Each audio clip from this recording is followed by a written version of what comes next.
1975 25 જૂન એટલે ભારત રાષ્ટ્ર માટે કટોકટીનો એક કાળો દિવસ.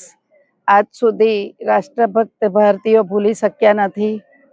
સંવેદના વિહીન જે કૃત્ય કહેવાય એ વખતની કોંગ્રેસ પાર્ટીના વડાપ્રધાન ઇન્દિરા ગાંધીજી અને એમના સાથીઓ તરફથી જે કરવામાં આવેલું દેશ પર અત્યાચાર, એ સમયે 700થી વધુ મીડિયા કર્મીઓને જેલમાં પૂરેલા.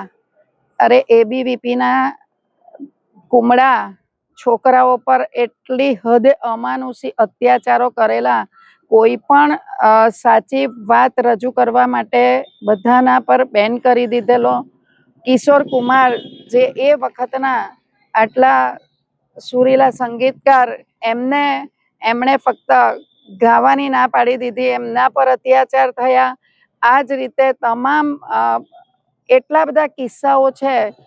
કેરળ અને તામિલનાડુમાં કિસાનો, બાળકો, યુવાઓ અને યુથ, જે કોલેજિયનો, એ બધાઓ પર જે અત્યાચાર એટલી હદે મારવામાં આવતા હતા કે તમામને લોહીની વોમિટ થતી. ત્યાં સુધી કોઈ પણ દયાવિહીન જે કૃત્ય કહેવાય, એ સમય એ ભારત રાષ્ટ્ર માટે કાળો દિવસ હતો.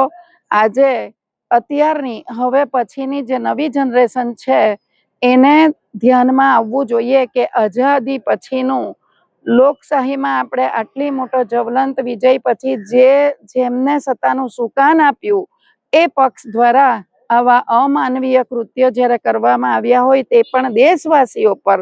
એટલે આજ રોજ અહીં વલસાડ સાયન્સ કોલેજ ખાતે જિલ્લા ભાજપના પ્રમુખ શ્રી હેમંતભાઈ કંસારાજી, ધારાસભ્ય શ્રી ભરતભાઈ, બંને મહામંત્રીશ્રીઓ નિખિલભાઈ, કમલેશભાઈ, નગરપાલિકાના પ્રમુખ બેન માલતીબેન, શાસક પક્ષના નેતા અલકાબેન, સભ્યશ્રીઓ જ્યોત્સનાબેન, વિમલભાઈ, જિજ્ઞેશભાઈ, સંગઠનના પ્રમુખ ભાઈ દિવ્યાંગ, સાથે મહામંત્રી શ્રી મેઘનાથભાઈ ડાંગ, તુષાર વશી, આ બધા જ યુવાઓ અહીં એકત્ર થઈને જે પ્રદર્શની નિહાળવાનું આજનું જે પ્રદર્શની માટેનો આજનો જે વિષય છે, એ અત્યારના જે યુવાઓ છે, અત્યારનું જે જનરેશન છે, એમને દેશનો ઇતિહાસ અને સાચો ઇતિહાસ જણાવવાની આપણી એક ફરજ બને છે. અને એના જ હિસાબે આજે આ પ્રદર્શની જ્યારે રજૂ કરવામાં આવી, એના થકી આ યુવાઓ જોઈ શકે છે કે આઝાદી પછીની આ કેવી ગુલામી જોઈ હતી એ સમયે.